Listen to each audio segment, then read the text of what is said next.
off with the Centers for Disease Control, the government agency that spent the first 2 years of the pandemic saying, we're all gonna get COVID, and the last 6 months like, we're all gonna get COVID. Chill. And if you're one of those people who thinks the CDC has handled the pandemic badly, well, it turns out the CDC agrees with you.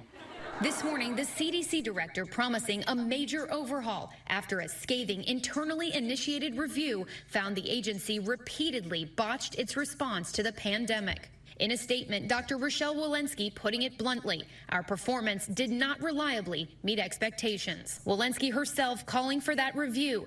It found the CDC's recommendations throughout the crisis, from masking to vaccines, confusing and overwhelming.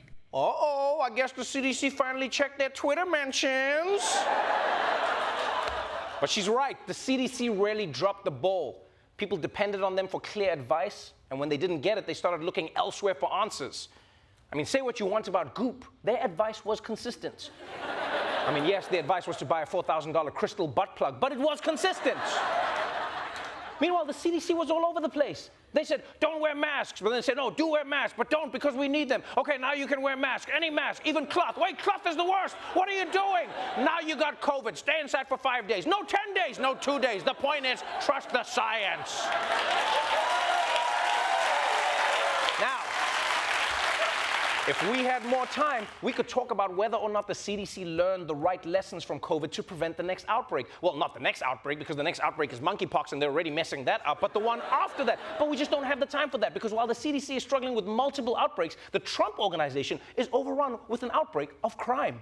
Now to breaking news. Alan Weisselberg, the Trump Organization chief financial officer, pleaded guilty today to a wide-ranging tax scheme. As part of the deal, he'll need to testify against the Trump Organization in the coming months. The company is accused of helping Weisselberg and other execs avoid income taxes by failing to accurately report their full compensation.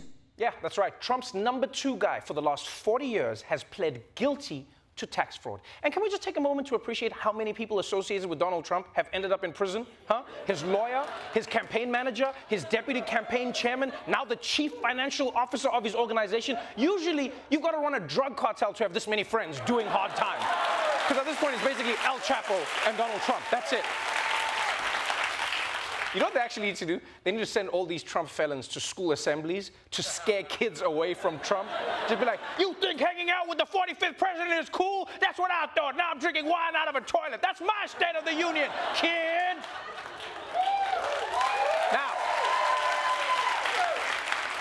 Now I know what you're thinking right now.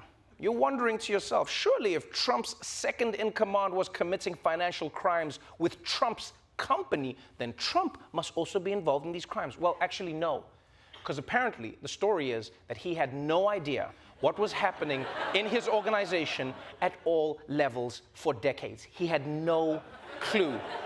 And that, my friends, is the kind of leadership that makes him fit to be the next president of the United States. Truly powerful. No clue at all.